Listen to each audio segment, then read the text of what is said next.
샬롬, 사랑하는 뉴송 가족 여러분, 오늘의 오메가를 전하러 온 김지은 리더입니다. 오늘 본문은 다니엘이 금식하며 베옷을 입고 죄를 뒤집어 쓴 채 애통함으로 회개하는 모습이 계속 나옵니다. 19절, 주여 들으소서, 주여 용서하소서, 주여 귀를 기울이시고 행하소서, 지체하지 마옵소서, 나의 하나님이여 주 자신을 위하여 하시옵소서. 이는 주의 성과 주의 백성이 주의 이름으로 일컫는 바 됨이니이다. 그런데 뭔가 낯설다고 느껴지는 회개 기도입니다. 왜일까요? 자신의 죄를 위한 회개 기도가 아닌 자신의 조상들이 지은 죄로 인한 회개였기 때문입니다. 다니엘은 마치 자신의 일처럼 굉장히 마음 아파하며 그들을 구원해 주소서, 그들을 제발 불쌍히 여겨주세요, 조상들의 죄를 자신의 몫으로 여기며 간청하며 기도합니다. 그런데 우리는 오늘 다니엘의 모습을 통해 떠오르는 한 사람이 있습니다. 바로 예수 그리스도이십니다. 왜일까요? 예수님께서도 자신을 십자가에 못 박는 자들을 대신하여 하나님께 용서를 구했기 때문입니다. 아버지, 저들은 저들의 죄를 알지 못합니다. 저들의 죄를 용서하소서. 여러분도 아시는 것처럼 예수님이 죽으신 것이 자신의 죄 때문이었나요? 아닙니다. 그분은 죄가 없으셨습니다. 그러나 저와 여러분의 죄를 자기의 것으로 모두 감당하시고 심지어는 그 죄로부터 우리를 완전히 구원하시기 위해 죽음을 선택하셨습니다.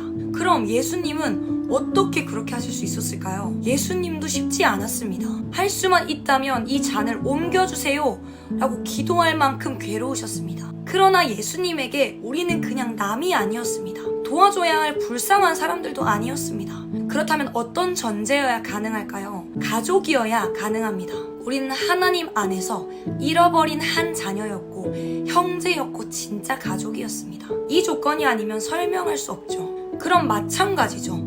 다니엘도 어떻게 가능했을까요? 조상들을 그냥 나무로 생각했다면 그런 기도가 나왔을까요? 다니엘 또한 마치 예수님의 예표처럼 하나님 안에서 자신의 조상들을, 타락한 백성들을 자기의 친형제로 또 자녀로 한 가족으로 여기고 있었습니다.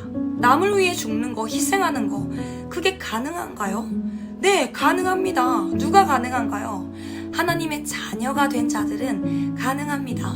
왜냐하면 그분의 자녀가 되었다는 것은 이제 우리가 그리스도 안에 한 형제라는 것을 깨달았다는 것입니다.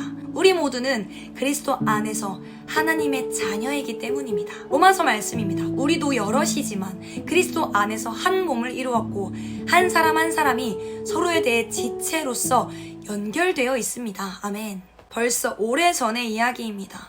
이름도 알려져 있지 않은 미국 선교사 한 분이 중국에 와서 선교를 하였는데 때마침 이름 모를 전염병이 유행하여 수많은 중국인들이 희생을 당하게 되었습니다.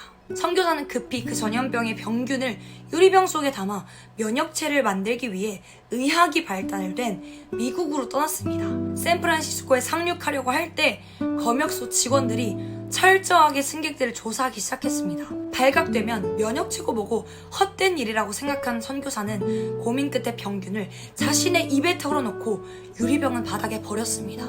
조금 뒤 그의 온몸에 병균이 퍼지면서 열이 나기 시작했습니다. 그는 급히 병원으로 달려가서 의사들에게 이렇게 외쳤습니다. 내 몸은 지금 중국에서 번지고 있는 전염병에 감염되었습니다. 이 병균을 뽑아 면역체를 만들어주세요. 그것을 중국에 보내 많은 사람들을 살려주시기 바랍니다. 그 후 선교사는 숨을 거두었고 그 희생의 대가로 전염병의 면역체가 만들어져서 실제로 중국 내에 수많은 사람들의 목숨을 구했다고 합니다.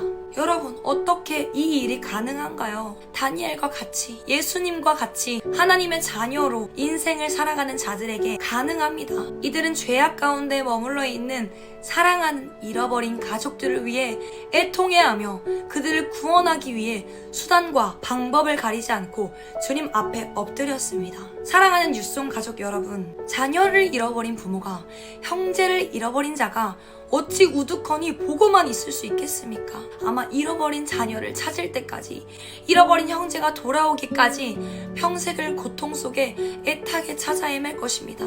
이처럼 우리의 참 부모가 되신 하나님은 우리를 내버려두지 않으시고 기다리셨고 찾으셨고 그분의 자녀 삼으셨습니다. 그러나 아직 복음을 모른 채 방황하고 아버지의 품으로 돌아오지 못한 영혼들, 우리의 형제들이 있습니다. 그들이 바로 우리의 실종된 형제들, 잃어버린 내 동생이고 내 가족이 아닐까요? 한국 컨퍼런스를 통해 우리는 정말 많은 은혜와 사랑을 받았습니다. 진짜 우리가 그분 안에서 사랑하는 딸이고 사랑하는 아들이라는 것을 깨달았습니다. 그렇다면 이제 함께 잃어버린 가족들을 되찾아옵시다. 여러분 함께 잃어버린 저의 동생을, 여러분의 동생을 찾아주세요. 여러분 사랑합니다.